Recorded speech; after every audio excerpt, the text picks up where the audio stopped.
ओम नमो भगवते वासुदेवाय नमः। आइए जानते हैं एकादशी व्रत की संपूर्ण जानकारी को। यानी कि एकादशी का व्रत कब से शुरू करते हैं, किसको एकादशी का व्रत करना चाहिए, शुक्ल पक्ष से शुरू करें या फिर कृष्ण पक्ष से, या फिर शुक्ल पक्ष की एकादशी को करें या फिर कृष्ण पक्ष की एकादशी को करें, और इसका व्रत कैसे करते हैं, कितना व्रत करते हैं और एकादशी व्रत का उद्यापन कैसे करते हैं। चैनल पर नए हैं तो चैनल को सब्सक्राइब कर लें। हिंदू पंचांग की 11वीं तिथि को एकादशी के नाम से जाना जाता है। सभी व्रत और उपवासों में एकादशी का महत्व सर्वाधिक है। एकादशी प्रत्येक माह में 2 बार आती है, पूर्णिमा के बाद और अमावस्या के बाद। पूर्णिमा के बाद आने वाली एकादशी को कृष्ण पक्ष की एकादशी और अमावस्या के बाद आने वाली एकादशी को शुक्ल पक्ष की एकादशी कहा जाता है। इस प्रकार 365 दिनों में करीब 24 एकादशी होती है। प्रत्येक पक्ष की एकादशी का अपना अलग महत्व होता है। प्रत्येक एकादशी विभिन्न नाम से जानी जाती है, जैसे कि रमा एकादशी, आमलकी एकादशी, पाप मोचनी एकादशी, रंग भरी एकादशी। इस तरह से 24 एकादशी का अलग अलग नाम है। आइए अब जान लेते हैं एकादशी का व्रत कौन कौन कर सकता है। एकादशी का व्रत करने के लिए उम्र 8 वर्ष से लेकर के 80 वर्ष तक की होनी चाहिए। यानी कि जिनका उम्र 8 वर्ष है, 8 वर्ष से लेकर के 80 वर्ष तक के लोग एकादशी का व्रत कर सकते हैं।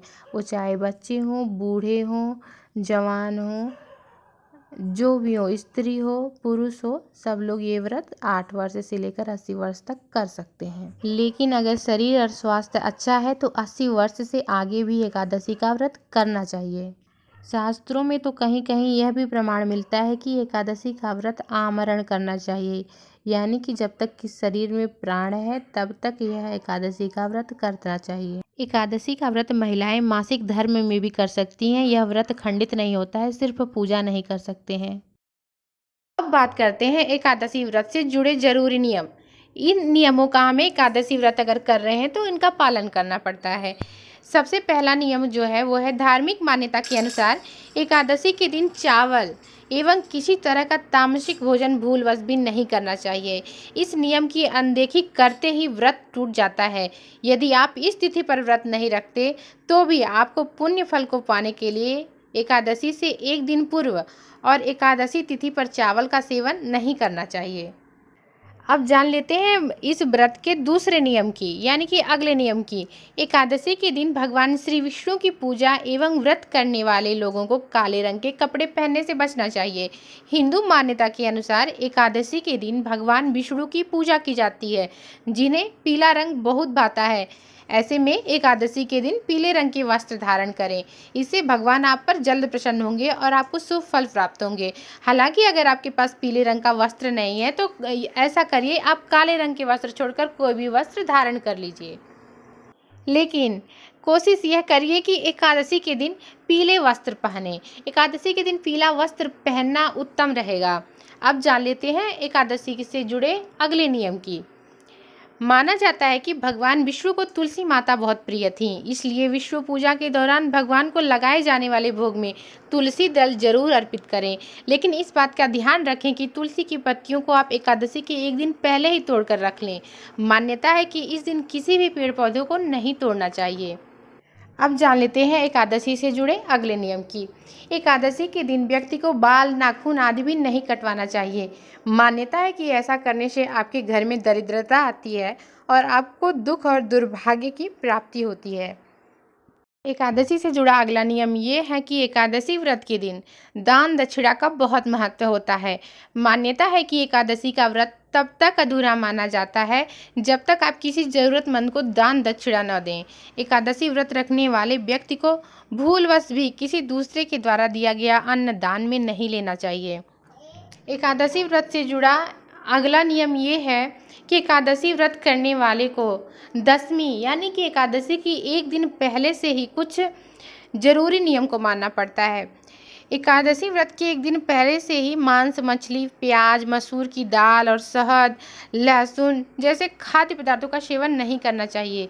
दशमी और एकादशी दोनों दिन लोगों को भोग विलास से दूर पूर्ण रूप से ब्रह्मचर्य का पालन करना चाहिए। अब जान लेते हैं एकादशी व्रत करने के क्या क्या फायदे हैं। एकादशी व्रत करने के 26 फायदे हैं।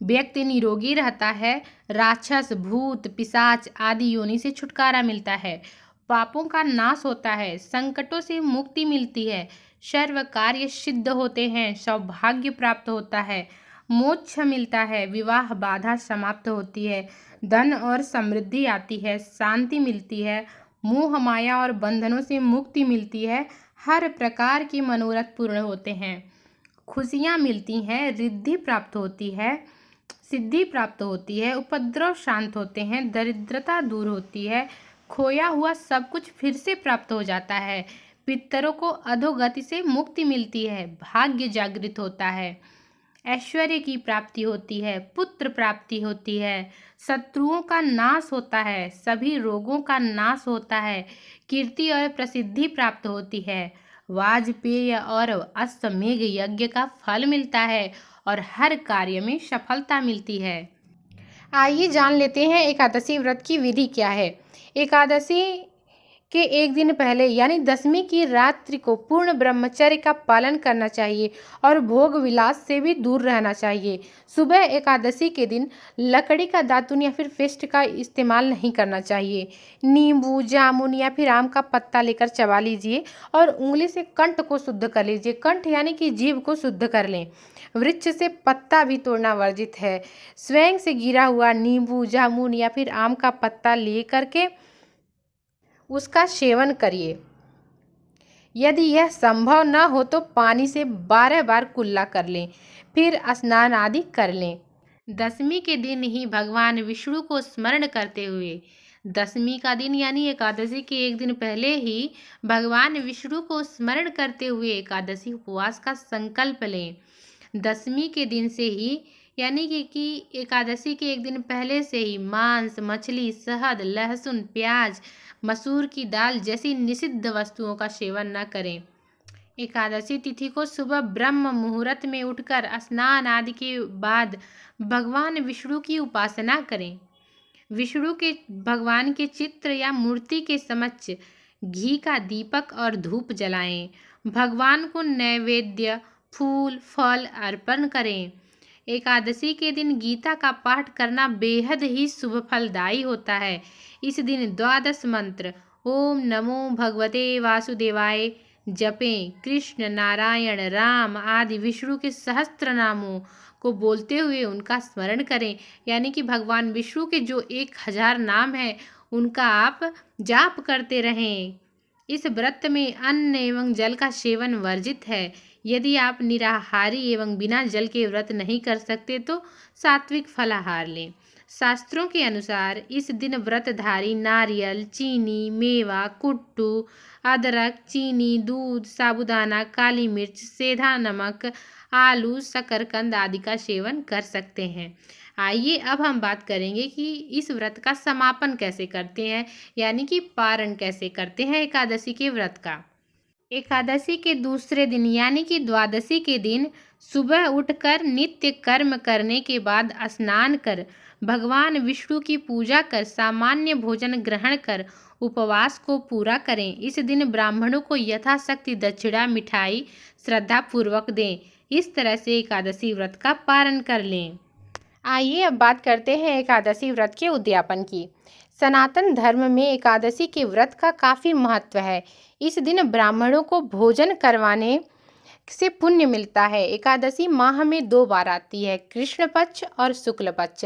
इस तरह वर्ष में 24 एकादशियाँ आती हैं। इसका उद्यापन देवताओं के प्रबोध समय में ही होता है।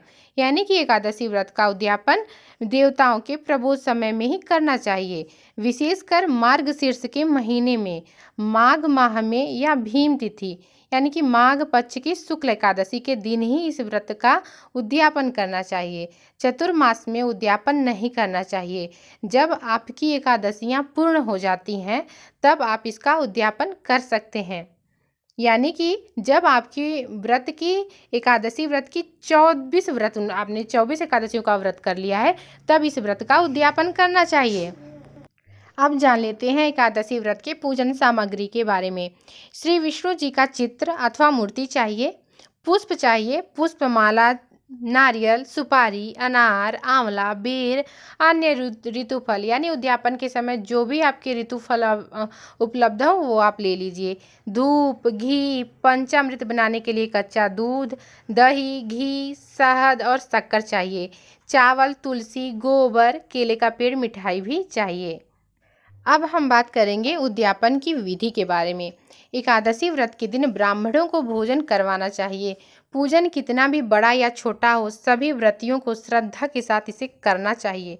एकादशी व्रत का उद्यापन किसी योग्य आचार्य के मार्गदर्शन में करना चाहिए। उद्यापन में 12 माह की एकादशियों के निमित्त 12 ब्राह्मणों को पत्नी सहित निमंत्रित किया जाता है। उद्यापन पूजा में तांबे के कलश में चावल भरकर रखें। अष्टदल कमल बनाकर भगवान विष्णु और लक्ष्मी का षोडशोपचार पूजन किया जाता है।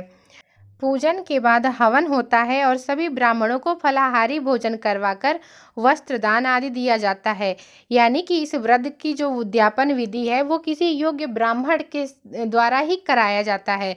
यह आप स्वयं से नहीं कर सकते हैं, यह किसी योग्य ब्राह्मण के हाथों ही संपन्न करवाई जाती है। अब हम बात करेंगे एकादशी व्रत का उद्यापन क्यों जरूरी है।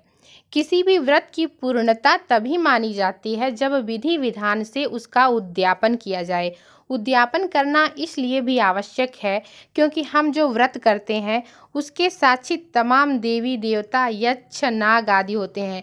ऐसे में उद्यापन के दौरान की जाने वाली पूजा और हवन से उन सभी देवी देवताओं को उनका भाग प्राप्त होता है।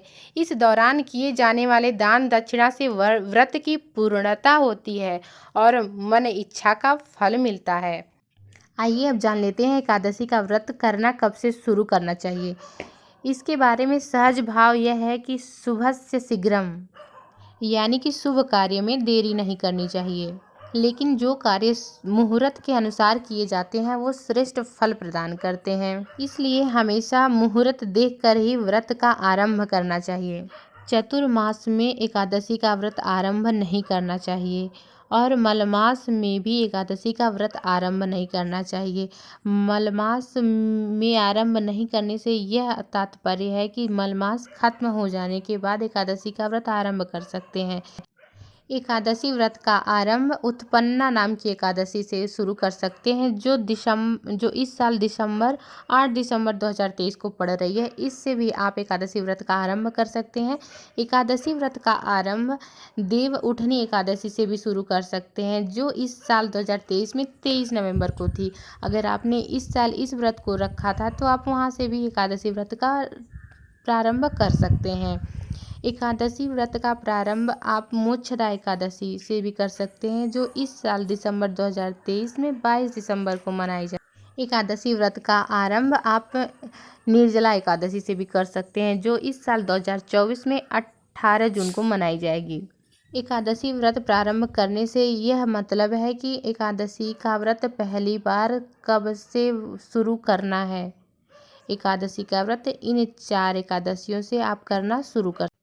अब जान लेते हैं एकादशी का व्रत कृष्ण पक्ष से शुरू करना चाहिए या फिर शुक्ल पक्ष से, यानी कृष्ण पक्ष की एकादशी को करना चाहिए या फिर शुक्ल पक्ष की एकादशी को करना चाहिए।